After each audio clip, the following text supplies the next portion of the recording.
Hello and welcome to the Gooner Talk, back again with you guys for another episode of the Arsenal News Show. Joining you every morning at 8 a.m. UK time. Thank you ever so much for making this a part of your morning routines. If you haven't done so already, drop a like on the video and subscribe to the channel as we get ever so close. It's just, we're less than 300 subs away from that massive 40k. If you haven't already, maybe you've just not clicked on the video, you've not clicked on the channel properly to see it. Want to address one thing, and a couple of people leaving comments saying they couldn't see all the videos on the channel. I think this is a glitch on YouTube. If you go onto the video section of the channel on your YouTube app and then click the live bit at the top right, it does come up with all the videos. I don't know why it's not showing them all at the start. It does on the homepage. I don't really know what's going on. I have messaged YouTube about it. It's nothing to do with me. It's nothing I've done. So hopefully it's just a glitch on the system and it sorts itself out. So yeah, we'll have to wait and see. But hopefully it gets sorted out. But it's all fine. It's all there. Nothing's disappeared. Nothing's gone. So it's all fine and well. Anyway, thank you everybody that messaged me to check if everything was okay, because it's all fine. Good morning everybody joining us in the chat box. Good morning to Kaiser and Anthony and Olu. Good morning to Viraj and Jose and Stephen.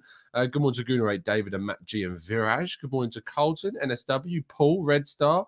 Good morning to Alpha and Daniel and Clearaway Dave and Answer and Louis and PJ.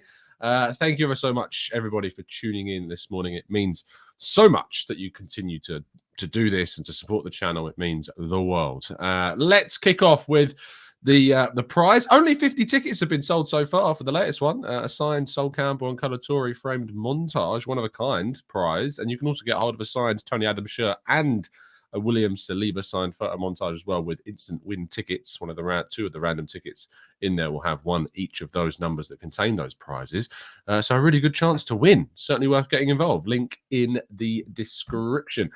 You can still go and watch our preview. Arsenal play PSV this evening. I'm going to be there in the press box with Kaya Kainak covering it for football.london. So look forward to seeing Cody Gakpo and the like. Going to be doing an extra piece on him tomorrow, kind of focused around on how he played and how he performed. So yeah, it should be fun. Should be an interesting game this evening. Looking forward to getting up to the Emirates to watch that. But you can watch our preview on the channel. It's one of the last uploads that we've done.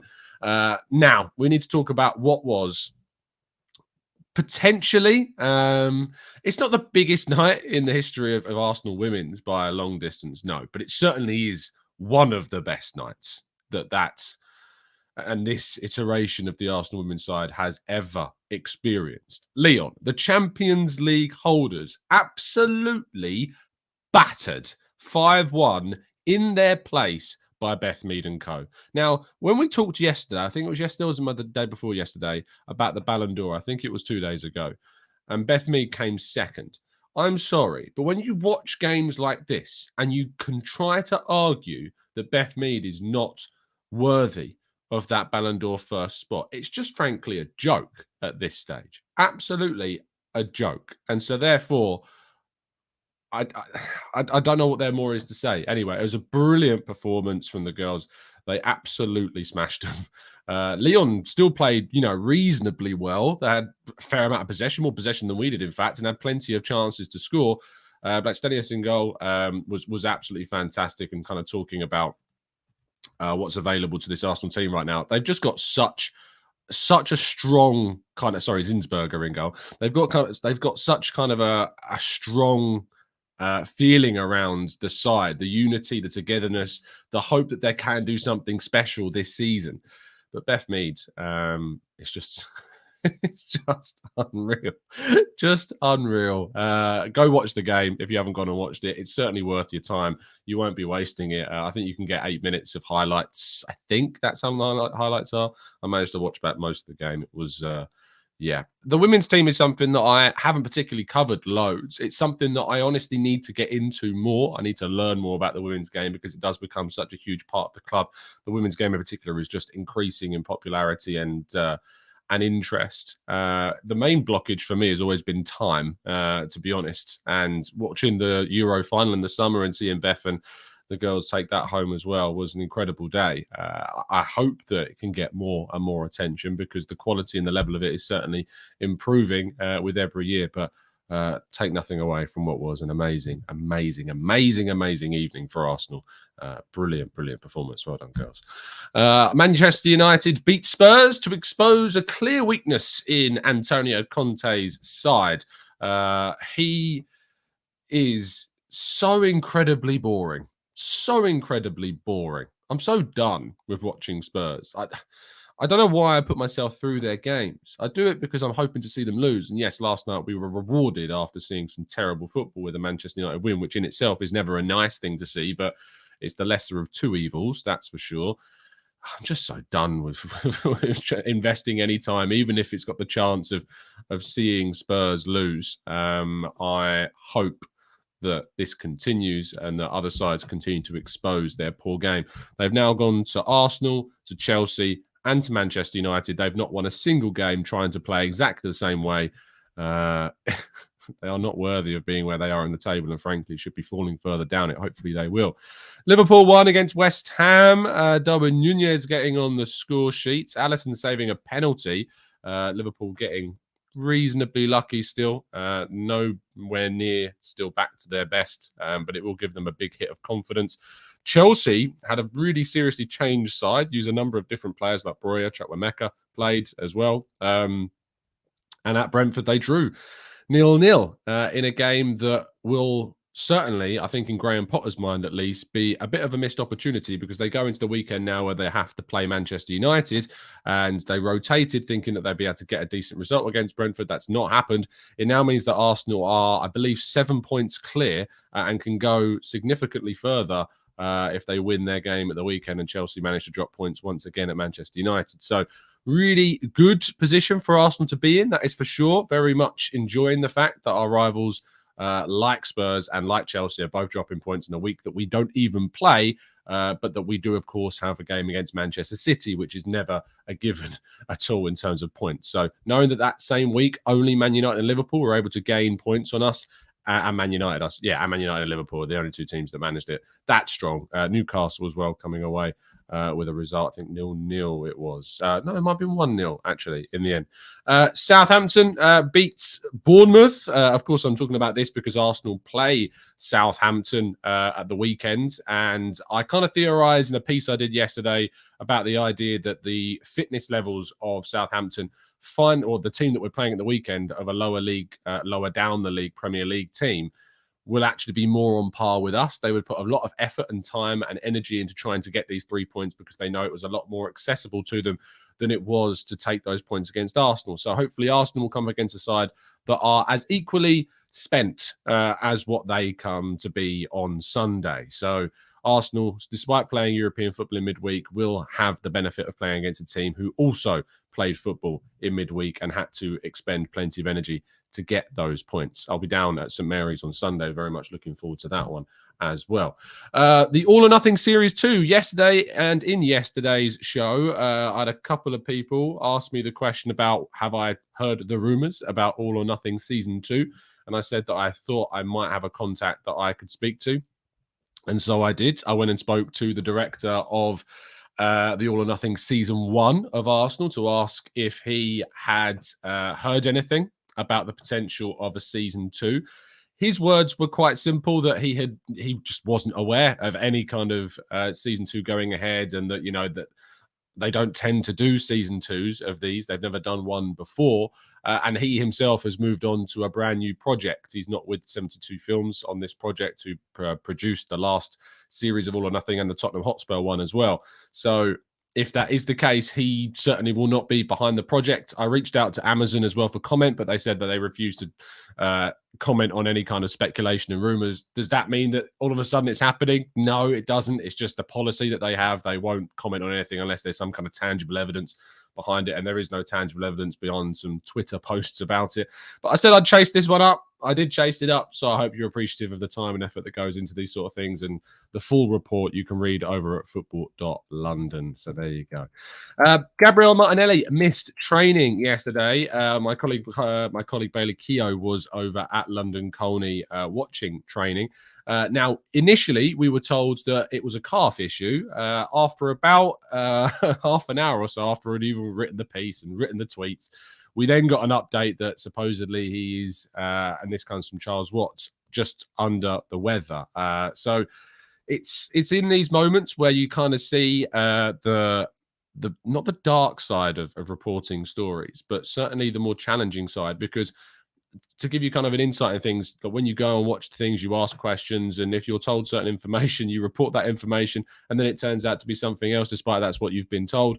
It's frustrating because obviously you then get criticized by people on Twitter claiming that you don't know anything when you are even there, like asking the questions at Colney, as Bailey was. So it's a frustration, but good news in the sense that it's not an injury. He's just under the weather. He could even be available for the game today. A number of young players involved again. Maldini Zakuri was also there, who is an under-18s centre half.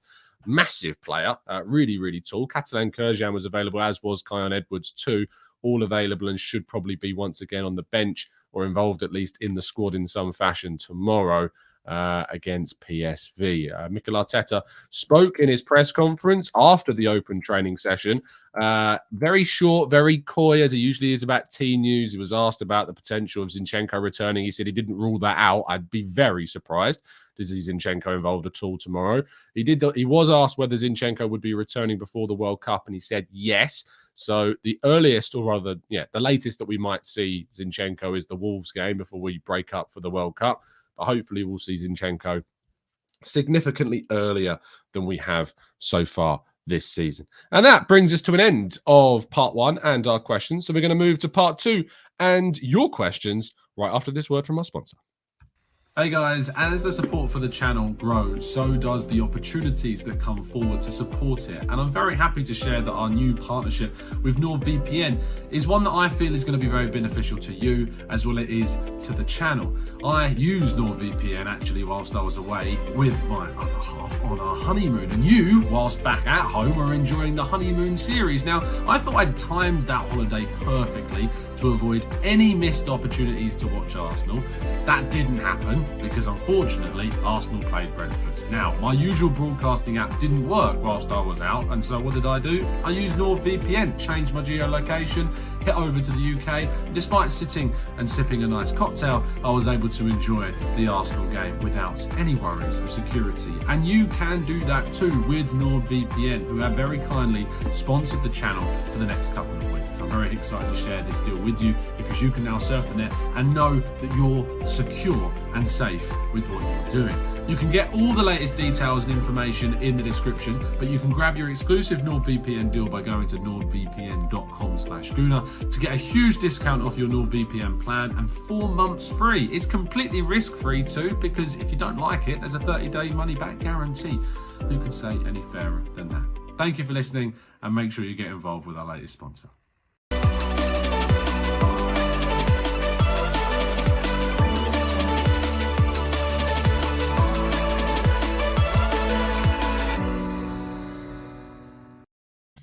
Let's go to part two. I did see, whilst I was going through the news, a rather sad message in the chat box. James says, hope Arsenal can shock everyone in the league this year. A win for my mum, who passed away today in Australia. James, I didn't miss your message. I'm so sorry. And my thoughts, as everybody else, I'm sure that I've seen some really kind messages already in response to you, are with you. I can't imagine what you're going through, mate. So, yeah, thoughts are certainly with you, and stay strong throughout it, mate. You've got a great community here that can hopefully be supportive as possible to you. Let's go to some questions. Dan says, hi, Tom. It's obvious our form has dropped in the last 2 matches. Don't you think that we are underrating... Underrating what? A crack to give excuses about champions go through this patch. I think our form has dropped in the last 2 matches because of the increase in games. The Europa League certainly taking a toll on the players. Obviously, also when we've got this situation with the players like El Neni, Smith Rowe, Zinchenko all getting injured at the same time for extended periods, we lose depth, serious depth in the team, and that's certainly showing. So, I'm not, I'm concerned in the sense that it's affecting our form, but I'm hoping that we've got an opportunity now against PSV and Southampton to show some really strong performances and get back to some of the performances that we've seen throughout the season. Again, it always seems to be a fun way to find criticisms. We're top of the league. We're clear We've got a great chance to take control of the top of the group as well tonight. Hopefully we can do that. Matt G says, Tom, do you think we'll ever see Pepe in an Arsenal shirt again? Most likely in pre-season next year. I think it will take time to move him on. But I'm looking forward to, hopefully, anyway, seeing his exit benefit Arsenal in a very financially beneficial way. So there you go. Connor says, Tom, now that you've got sponsor money, can you help fund any of our new signings? You're underestimating significantly how much I get paid compared to how much players cost. What I would say is that I've had a couple of conversations with some people who've sent some really good advice about hardware for the channel. To do some more investment in making it better. A lot of you have talked about, I think they're called compressors for the microphones, so the audio level stays the same. I'm going to look into some of that and potentially getting some microphones that improve the audio quality of the channel. We're also going to look into changing the intro music as well, because I know that people say it's far too loud, and then they turn the volume up to listen to me, and then obviously the intro music comes in again halfway through and it's too loud again. So we're going to work at changing some of that, lowering the volume levels, trying to make it as more comfortable for your listening pleasure as possible. I listen to the feedback. When you send feedback in, I really read through it. I really take it seriously. And so if I can do anything to improve the channel, I do that, and we reinvest into the channel as well with the financial backing that's brought with it. So there you go. Compressor signed to TG. Do we need to do a tactical breakdown on Compressor? I think, yeah, he's a great young player, great young up-and-coming player. Hopefully can really produce some great performances for us. Marcus says, do you think that we can get 20k or more for 20 million maybe? Or I hope that we can get more than 20k, Marcus. For Tavares, he doesn't fit Arteta's system, so maybe a good one to move on. You're right in saying he doesn't really fit in with what we're doing right now. And that's not to say that we will always play this way under Arteta. I think the thing with Tavares is that he is still young enough that he's quite malleable, that I think you'd be able to coach him. I still think there's a player there. I really think there's something in Tavares that could be really beneficial for us in the future. But there is also, in back of my mind, that constant noise of we need to make money, we need to sell players, we need to improve.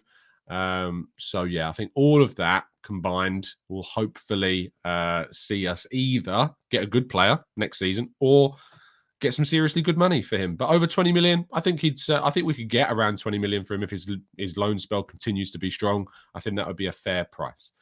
Lynn says, James, if you need anyone to chat to, I will be here for your support. I've seen some really kind messages in the chat already after saying what we have about James. So James, if you're still listening, my friend, there's amazing messages coming in for you, mate. Anne says, when is the monthly loan breakdown coming? I want to do it soon because I want to do another episode after when we end kind of our thing before the World Cup starts. So hopefully next week. That's what I'm aiming for. I need to reach out to our relevant experts on their clubs and get the information. But hopefully, fingers crossed, next week. I'm also looking next week to do the tier list video as well at some point. So lots of content to come. Hopefully, it's going to improve significantly. Let's go to Louis, who says, will Arsenal be working on the future team setup? For how long can we keep playing the same system before teams find a way to crack it? I think what's important, Louis, is that Arsenal find a way to be dynamic and so that they can change the way that they play depending on what tactics are working, what tactics aren't. Arteta plans for everything. You know, when I spoke to Aaron Ramsdale after the game on Sunday against Leeds, I asked him about how kind of we were playing and when Leeds weren't really letting us play our usual game. Was that more off of instinct or was it actually something that we planned for? And he just simply said that Arteta plans for everything. He plans for different formations, different systems, different setups. They need to improve and get better and learn them. But I think that we are certainly capable of improving, you know, the way in which we play and have more variations in the way that we play as well. Henry says, if we lost Martinelli to injury, who would Arteta pick for the Premier League games? Do you think he would use Jesus on the left and Eddie in the middle? I think that's certainly something that we could do. That's what lineup I've gone for. I've gone for Jesus, Eddie and Saka as my front three for tonight after the news about Martinelli came through. Although it is said that he might still make the squad today. He was just feeling a little bit under the weather. I think that it shows even more how much we need to make sure we sign somebody in January because 3 players, chances are you're going to lose one at some point. So we need to make sure we've got someone that comes in to compete with those guys, because we need that level of improvement in the squad.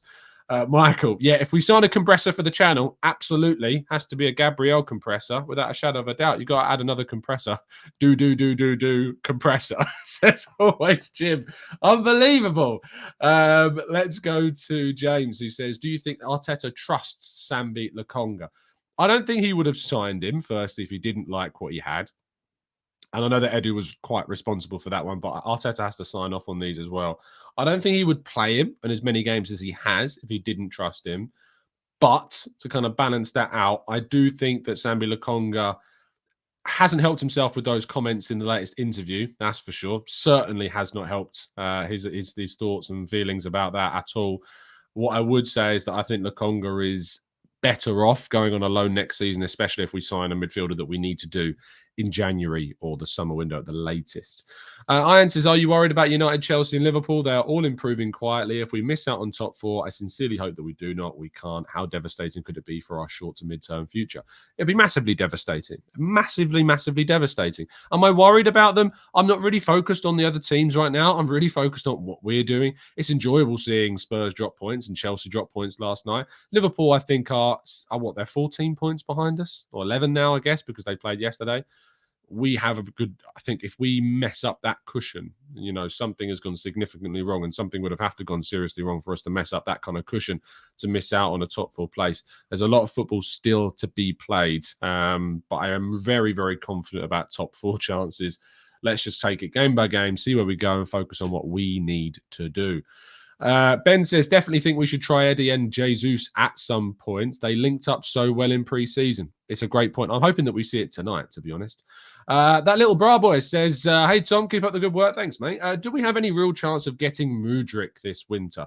There's a chance. Arsenal certainly have an interest, and they're watching and following him. He is going to be very expensive. And that's the challenge that Arsenal face regarding signing a player like Mudryk, is how much they're willing or able to spend in the winter window. We don't really have too much of an indication about how much is available to Arsenal in that transfer window. Hopefully it's enough money that it gives us that wiggle room to go out and sign not just a forward, but definitely a midfielder as well, because both those positions need to be tackled. Lynn says, Tom, we need Partey in midfield tonight. Do you agree? Yes, I've got Partey in my starting 11. I would go strong for this game. I want to get it won. I want to get sorted. I want to get it out of the way. If we mess up a game in Eindhoven, we've got a home game against FC Zurich to be able to kind of secure ourselves in our Europa League group. Let's go to Ronald, who says, your top winger signing going on form from this year. I mean, Gakpo on form is unreal. Like, he's got over 20 goal contributions this season already. It's October. Frankly, that's a joke. Like, that is a silly amount of goals and assists he's got. So in terms of form, you can't really look beyond Gakpo. It's very difficult to look beyond him. Even Xavi Simons, who's not really an out-and-out winger, but has been playing on the right-hand side for PSV, 16 goal contributions. You know, very, very good. 10 goals, 6 assists so far. We're going to have to be good tonight to win. Really, genuinely, we're going to have to be very, very good tonight to get a result. So I'm hoping for a strong team. I'm hoping to see what we can do. Lynn says, Tom, Arteta needs to do against Gakpo what he did against Salah. Yeah, I don't necessarily mind seeing Tomiyasu play on the left-hand side. I have got Tierney in, but I've got Tomiyasu playing left centre-back to give Gabriel a bit of a rest and a bit of a break out of the spotlight. I don't think that'll happen. I think Gabriel will start this game. But I would be using a very strong backline to try and cope with the quality that PSV have up front. Ben says, could Zaha be the guy in the January transfer window? I very much doubt it. I think his age profile is outside of what Arsenal are kind of willing to invest in at the moment.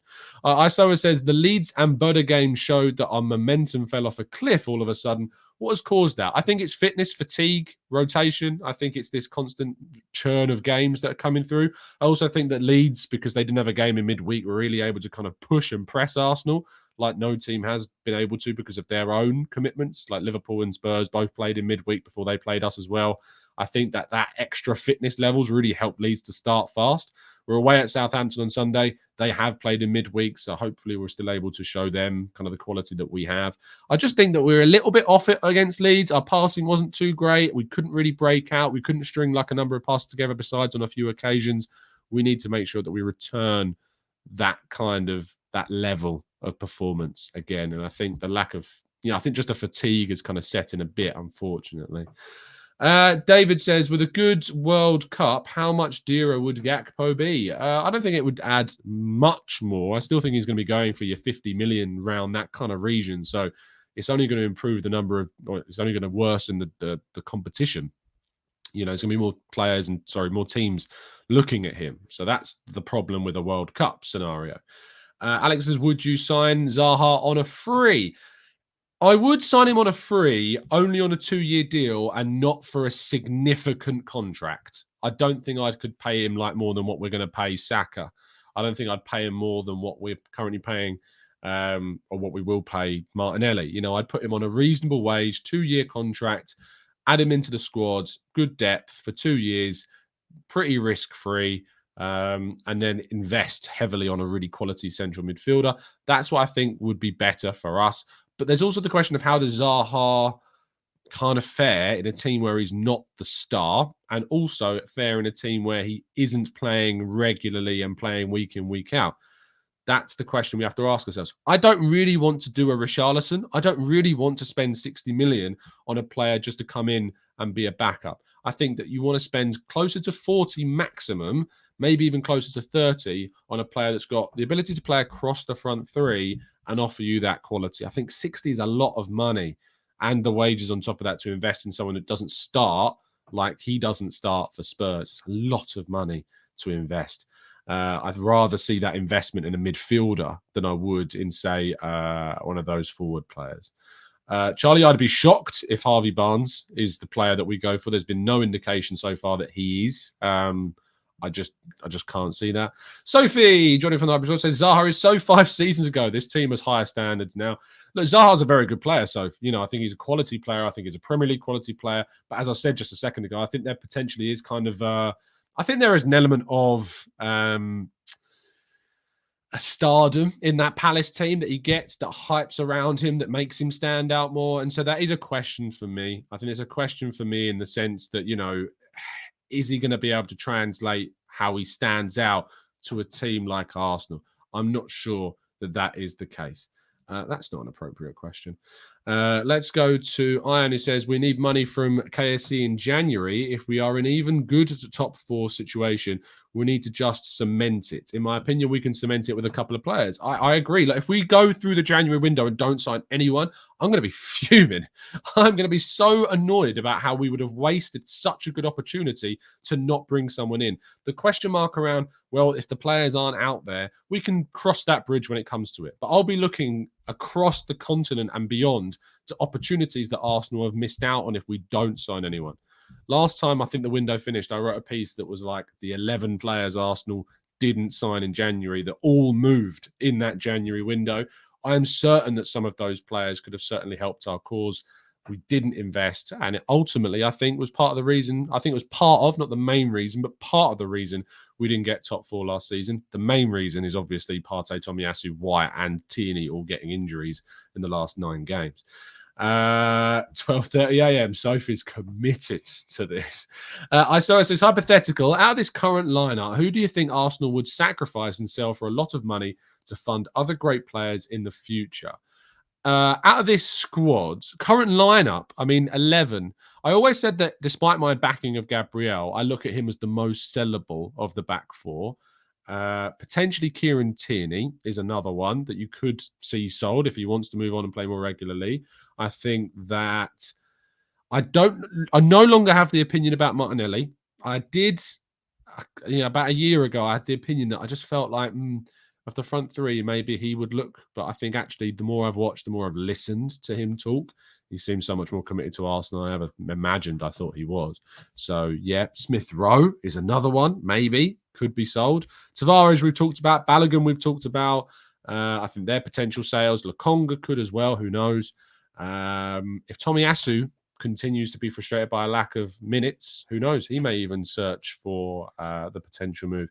I think there are players in the squad that we will move on at some point. You have to look back to squads like Man City's, like Chelsea, like Liverpool. Players that you never thought would move on from those teams have. You can't keep the whole lineup together without trying to improve it. Some will move on. It's natural. It's part of it. You don't ever see entire 11s stay together for the long term. It just doesn't happen. Liverpool lost Suarez and Coutinho, replaced them brilliantly, went on to win a Champions League and a Premier League. Man City still lost players. Look at them with Zinchenko and Gabriel Jesus, and look at them now where they are. You know, players move on from big teams still. It happens. It's just part and parcel of the progression and the squad structuring as things change. So I do expect players in that starting 11 to move on. It won't be particularly nice to see them go. It never is when you like a good player, but it will be for the benefit, we hope, of Arsenal Football Club in the long term. Marcus says, I know a small change for him and his wife, but will 500 million Kroenke has to pay to the move in the Rams impact us? Soph says, no, Marcus. Kroenkes have known that this was coming, and the payout in the end is less than expected. The club invested in the last windows knowing that that payout was coming. So there's your answer. Because I'm glad Sophie's here. I'll tell you, good timing, because that would have been like, whoosh. No chance. My knowledge on that side of things is not well enough to speak, and that's why I defer to people like Sophie. Gunnaden says, great night for the Gunners. Spurs being found out. Chelsea dropping points. Liverpool sluggish at home. This is our best chance to get top four in years. We must get Partey and Jesus back up in January. Not back up. Don't like the word back up. Competition. That's what we need to sign in January. Competition, not backup. Don't want it. Nope.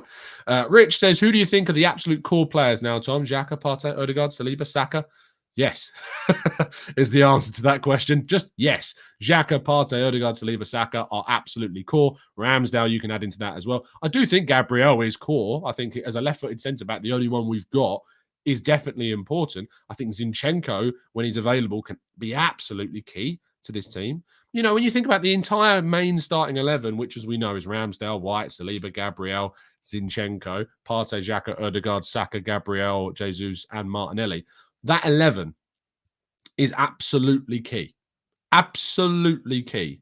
So if that stays fit, we can stay as close or at the top for as long as I can foresee possible if we can keep them all fit and on playing on top level. If it's all there, great. At the moment, we don't have Zinchenko. And I think that we are lacking a little bit of balance. But we have dealt with it well, even in his absence. And the only game we've lost this season, Zinchenko was even there for. So, you know, thinking about all of those things, I still think it's going very, very well. But it's about keeping them fit. And then in January, when the chance opens to be able to strengthen them by competition, not to miss out on that opportunity. Israel says, love that competition. Backups are a thing of the past. 100%, mate. 100%. Usule says, yesterday's win against Lyon in France is a massive result for Arsenal's ladies and the WSL in general for the Euro win in England. Seems to be a point that English women football might be on the rise. The thing is that when we get to a stage where comments like, and there's nothing wrong with your comment, by the way, Usule, and it does annoy me when some people criticize people for saying, stop saying women's football is on the rise, or stop saying it's great for the women's game, because it is those things. It is great for the women's game. It is great for the women's game being on the rise. But the point being, when we get to a place where great results like we saw last night happen, and we aren't saying this is great for the women's game, that's when you know that it's got to a really strong, solid foundation. And, you know, I still think there's more to do. I still think it can improve. I still think the coverage can improve. I still think the stigma around it can be removed. So, but for me, you know, as soon as we stop saying words like it's great for the women's game, that will tell you that we've reached a stage where it is at the absolute pinnacle, and is going to continue, not even at the pinnacle, but continuing to be strong and stable. I loved Ian Wright's comments of, you know, when you support a club, you support the whole club. And Ian Wright really has become a bit of an ambassador, I think, for men to watch women's football and to be an encourager of men to watch the women's game more. And that's really key. And you need those types of people. And I think Ian's done a great job in that. So, yeah, look, I think it's great. And I think that what we saw last night shows you what Jonas Eidevall has done. He has really taken on and taken this team forwards. And I'm looking forward to hopefully seeing Arsenal go as far as feasibly possible in the Champions League this season. We just need to be able to get to those semis, and who knows, maybe a final, because we've got quality players. Mead and Miedemar, and, you know, Caitlin Ford, and all of these guys have just been gals. So the constant use of the terminology have been fantastic. Have been absolutely fantastic. And again, I'm going to say it one more time. How Beth Mead's not won the Ballon d'Or is a joke. Is an absolute joke. Disgusting. Dan says, hi, Tom. I'm still doubting what special talent Henry, Company, and Edu really saw in Sambi Lokonga. Fair enough, Dan. You can have your doubts. I'm looking forward to hopefully seeing him prove you and plenty others wrong. Fuad says, I'm glad the way Spurs play are getting found out by bigger clubs. If or when the lower level sides can finish off their chances against them, I don't know if top four is guaranteed for them, in my opinion. I think if teams do start, finding them out, if they do sit in a bit, especially the lower teams, they sit in, invite pressure, hit them on the counter, I think there's a great chance that they can get results against Spurs. A massive, massive chance. So they just need to learn. They just need to look at the template I think teams are setting when they get results against Spurs. They need to be found out. Antonio Conte is a one-trick pony with Spurs. Like he knows that he can only do one thing with that Spurs team. I'm not saying he is a one-trick pony as a manager, but with this Spurs team specifically, he is. And he only has one way to try and progress with it. And it's not always going to work. And teams, when they find it out, he could be in trouble. And they could be in trouble. So let's see. Let's see what happens. Looking forward to it. As Soph says, doesn't have a plan B. And that's a scary place to be as a club. Do we have a plan B? I hope we do. Because there are going to be times where teams are able to find us out and then we need to then pivot. I think we have pivoted. I think against Liverpool, a team that finally really hit us, really smashed us in the first half, we managed to hold on, play a counter-attacking game, get the goal before half-time, and in the second half, gradually get comfortable again with how we were playing and won that game well. So, I do think that we are much more dynamic than Spurs. I think we're a lot more... what's the word I'm looking? We've got greater initiative than Spurs. And I think that we've got greater initiative than a lot of teams in this league, actually, in the way that we want to play and how we can play. So there's lots of things to be excited about. Anyway, we're going to wrap things up there. As I said, thank you everybody so much for the support. We're going to do some more investment in making the channel and the hardware and the software all that much better for you guys, the listening experience, the support, the stuff that happens to the channel is all because of you listening. So thank you so much. Do drop a like on the video. Do subscribe. We're very, very close to 40,000. Very, very close indeed. I'll be at the game tonight. So if you're looking at the press box, say hello. It really embarrasses Kaya next to me. It's great. I love it. I think it was Tom, actually. You might see in the chat. Yes, Tom in the chat box came up to us after the Buddy Glimpse game. I just love the look on Kaya's face when someone comes up going, "Hey, Tom." It's hilarious. I love it. So if you're at the game, you see the press box, give us a wave. It's always a pleasure to speak to fans of the club and listeners of the channel. It's great. It's wonderful. I love the community here. It's brilliant. So thank you, everybody, for tuning in. See, Tom knows he was there. It's brilliant. Anyway, have a fantastic day. Enjoy the game tonight. If you're going, have a great time. See friends, see family. They're very important. And for those that obviously, James, I'm so sorry, mate, again. And I hope you make it through this very, very tough period. Thank you for listening. I will see you again very, very soon. Drop a like, subscribe if you're new. And as always, up the Arsenal.